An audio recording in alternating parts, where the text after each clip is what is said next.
Saya malah pengen tanya dulu Ustaz ini. Ya, silakan. Boleh Ustaz ya? Mungkin apa ya? Kita kan juga sebenarnya ingin gitu kan Ustaz, lebih dekat dengan Allah gitu kan. Nah, terkadang itu banyak sekali godaannya gitu kan Ustaz. Nah, ada nggak sih Ustaz tips-tips gitu kan agar kita itu apa ya bisa lebih dekat dengan Allah gitu, biar kita lebih terarah gitu dekatnya dengan Allah, gitu Ustaz. Oke. Hidup di dunia ini memang banyak godaan. Kalau kita tidak mampu untuk mengatasi godaan itu, tentunya akan semakin larut di dalam godaan itu. Sehingga hidup kita tidak akan terarah dan kita hidup sesuai dengan nafsu kita. Allah Subhanahu wa Ta'ala itu telah menciptakan dua hal yang memang sangat bertabrakan. Yaitu Allah ciptakan nafsu dan Allah ciptakan setan. Itu dalam rangka apa? Dalam rangka untuk menggoda diri kita. Di samping daripada itu, Allah juga ciptakan di dalam diri kita itu sendiri adalah sebuah kefitrahan. Fitrah itu yang namanya kesadaran. Nah, ketika kita terpuruk di dalam jurang kemaksiatan, dalam sesuatu yang tidak baik, gitu kan, maka hendaklah kita harus membangun kesadaran itu. Kita bangun kesadaran itu, ya. Nah, bagaimana cara membangun kesadaran? Bahwa kita ingat, ya, bahwa manusia diciptakan oleh Allah Subhanahu wa Ta'ala itu untuk apa? Dari mana Allah ciptakan manusia dan untuk apa Allah ciptakan manusia? Itu cara untuk membangkitkan kesadaran kita. Nah, setelah kita tahu sesungguhnya apa jati diri kita itu, maka terbangunlah kesadaran itu. Nah, setelah terbangun kesadaran itulah, maka muncul kebaikan itu akan muncul di dalam hati manusia. Nah, ketika sudah muncul kebaikan di dalam hati manusia itu, maka hendaklah orang tersebut harus mampu menjaganya. Bagaimana cara menjaganya? Cara menjaganya adalah harus bergaul dengan teman-teman dan saudara-saudara kita yang baik, yang selalu mengingatkan kepada kita. Ya. Jadi lingkungan yang ada di dalam diri kita itu juga sangat mempengaruhi buruk dan tidaknya.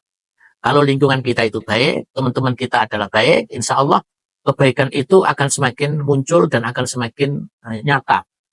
Nah, tinggal kemudian pada saat itulah kita harus mempertahankan diri dalam kebaikan. Karena apa? Karena setan itu selalu dan setiap saat selalu menggoda nafsu-nafsu yang kita miliki. Maka disinilah saudara-saudaraku kaum muslimin yang berbahagia.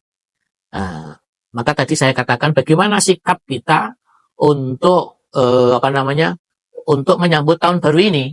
Ya, yang pertama adalah dengan cara muhasabah. Ya, muhasabah itu apa? Introspeksi diri tentang kekurangan-kekurangan yang ada di dalam diri kita. Kemudian yang kedua langkahnya adalah dengan cara berhijrah. Ya. Berhijrah itu apa? Berhijrah itu berpindah. Ya. Berpindah dari sesuatu yang tidak baik menjadi sesuatu yang lebih baik. Yang ketiga adalah dengan cara istiqomah.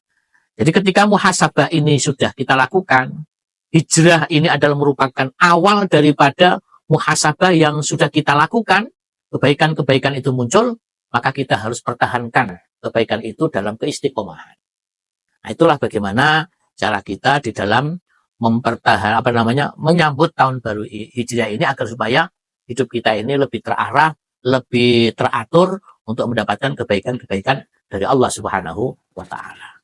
Nah, kira-kira ada yang lain pertanyaannya? Saya mau tanya ya. Tadi kan sudah disinggung ada beberapa ya, ada muhasabah, terus ada tentang cari lingkungan yang baik. Nah, hal yang paling mudah dilakukan untuk awal, untuk pertama kali itu apa tadi itu? Ya. Harusnya bagaimana? Terus yang paling mudah dulu saja. Ya, terima kasih. Baik, bermuhasabah itu adalah orang yang memandang, orang yang paling mudah memandang dirinya banyak kekurangan. Ya. Kalau kita memandang diri kita itu banyak kekurangan, tentu ada upaya untuk perbaikan. Tetapi kalau kita memandang diri kita itu tidak banyak kekurangan, maka sulit kita untuk bermuhasabah. Ini yang pertama, bahwa diri kita itu banyak kekurangan.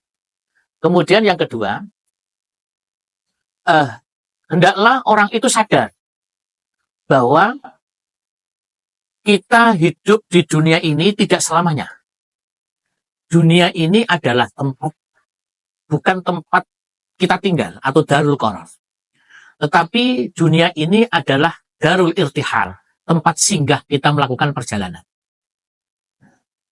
Atau tempat kita meninggal. Ketika seseorang itu menyadari bahwa dunia ini bukan satu-satunya tempat tinggal, dan tempat tinggal yang abadi adalah merupakan kembalinya ruh kita kepada Allah Subhanahu wa taala, maka sudah barang tentu proses-proses ketika kita kembali kepada Allah Subhanahu wa taala itu memang panjang, ya, memang panjang.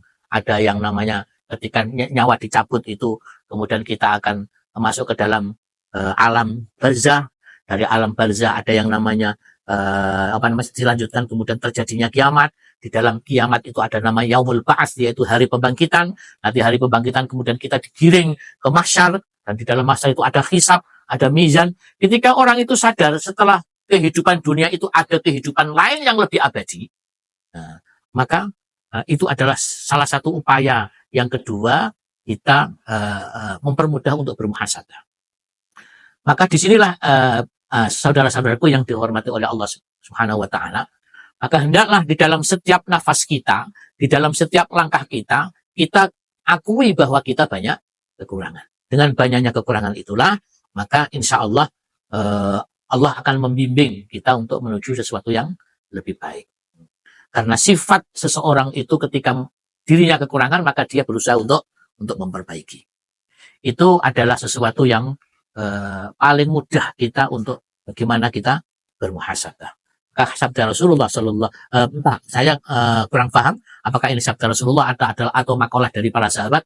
Hasibu anfusakum qabla an tuhasabu. Introspeksilah diri kalian sebelum nanti kita dihisab pada hari yaumul qiyamah. Karena hisab pada yaumul qiyamah itu sungguh amat berat.